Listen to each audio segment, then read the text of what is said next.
Think of the three most stressful things in your life right now, whether it's drama, school, family conflicts, relationship problems, marriage, always being on the go, or constantly being under pressure. The body does a poor job of making the difference between the daily stressors and the life-threatening events, like a traffic jam versus a tornado. So when you're constantly under this fight or flight stress response, it begins to take a toll on your body. By raising blood pressure, breaking down the immune system, increase the risk of heart attacks and strokes, speeds up the aging process, depression, digestive problems, sleep problems, weight problems, skin conditions, and moodiness. On a different note, here are some funny things that kids have said. When asked, how do you know who's the right person to marry, Alan, age 10, said, you gotta find somebody who likes the same stuff.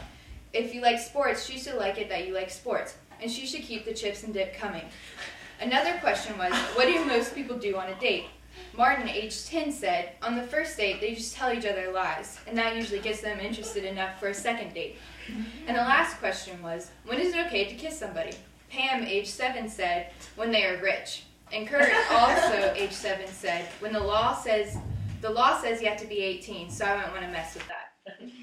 Did that take your mind off of your stressful situations? Hopefully that changed your mood and got your minds off of what I was saying before. Humor distances you from stressful situations. There is one example of why we need laughter and humor in our lives. There is a demand in this world to ease people's pain and sufferings, and laughing can do that. I'm here to talk to you about why we need humor because it changes problems in everyone's daily lives. People all around us turn to drinking and smoking to cope with their stress. As we all can come to a conclusion, those things will never work. And that is why people need something to replace those bad habits and still feel the same temporary effect as having a buzz would. Hopefully, as you just experienced, a few funny comments can do the same. From past experiences, someone who can make a room full of sad faces laugh is a leader. They stand out in their own different way. There's a time to mourn, but there's time for laughter. After the tornado hit, we sat in my yard with friends, family, and neighbors, with our lucky double wide as the only thing left standing behind us. With chairs around boxes of Bojangles, we ate and told our experiences. Starting with my crazy uncle, tornado jokes began passing around the circle. Ryan, my uncle, said, I guess tornadoes are attracted to trailers. My dad then apologized for being the reason why the tornado came this way. Our neighbor across the street said, with all the trees in my yard, I like to walk around with no clothes on, but now I guess I can't do that anymore. We each made jokes about something that could easily take us from our lives, but we need that moment of relief that laughing gives us, and we need people to make us laugh. Even after just one tragic accident, we can turn to humor, but how about a whole childhood? In Amy Schumer's early years, her father's once successful furniture company went bankrupt. Her father is diagnosed with multiple sclerosis. When she was 12, her parents divorced. To watch his body sort of decompose, it really darkens you, and it really lets you know that you have no control over life. Stephen Colbert's two brothers and his father were killed in a plane accident when he was 10. With tragedies like those, they turn to a life of making people laugh. Their careers are being happy and making others laugh. I would definitely recommend watching Amy's interview on Ellen. It's really funny. Robin Williams is another example of someone who can make anyone laugh. Even in the business of making others happy can take its toll. He turned to drugs and alcohol to help with his life off the stage. This is an example of a point I want to make. Kind of like what the bathroom wall in the restaurant Tattooed Moose told me. I don't know if y'all have ever been in there. The bad news is that nothing lasts forever, but the good news is nothing lasts forever. Being happy is only temporary. It can make you feel good, but sadly it will never last.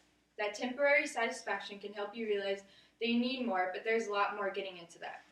But the temporary happiness can help you start your day off on a good note. I suggest looking at more funny things kids say.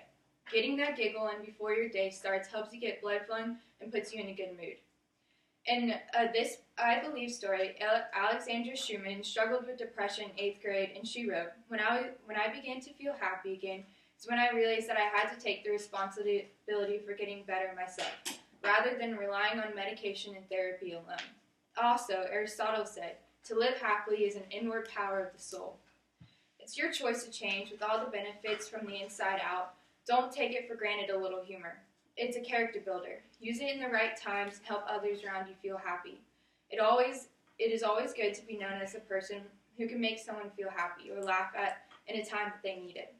Feeling that temporary relief can take off the stress of daily life. Remember, the more smiles, the more laughs, the more happy people, and the better the world is. I want to end with another This I Believe story by Nicola Thompson, because I think it is the best example of why we need humor. Out of many of the beliefs that I carry with me, there are only a few that I believe will carry with me forever. I believe in love, I believe in personal strength, I believe in memories and in good karma. I believe in music, compassion, and empathy, but most of all, I believe in power, smiles, and giggles, and snorts. I have been through many difficult stages in my life. I have found out that I am a rape baby, and I had witnessed my stepfather kill himself. The world seemed so distraught and chaotic. I felt overwhelmed, down, and completely wanting to shut myself out from everyday life, but I finally came to realize that I have the ability to walk without fear. I learned it's okay to smile and laugh. I have made it through each day with giggles and snorts. Besides the fact that laughter is great when you're down, I believe that humor has the power to make you feel even happier when nothing is wrong. Some of the best memories I have are laughing hysterically with friends, just loving life. For some reason, running around Walmart and creating mischief is just icing on the cake, and I can definitely relate to that. Those times when I was chuckling were the best times of my life. I believe in Dr. Seuss's quote, "I like nonsense. It wakes up the brain cells." Giggling and snorting have taught me so many things. I came to the idea that life is not so much about succeeding, but being able to enjoy the fact that you are alive.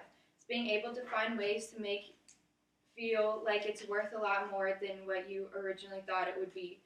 It's being able to walk into a store and have grocery cart races in the empty aisles, not caring what the rest of the world thinks, and laughing at yourself that matters. Who doesn't just love the feeling of lightness and that comes with laughing? I have learned that laughter is indeed the best medicine. It's a natural high that is like no other. Snorting is something that comes so easily. Thank you, humor, for existing and for helping the world to keep their heads up with a smile on their face, even if there are tears.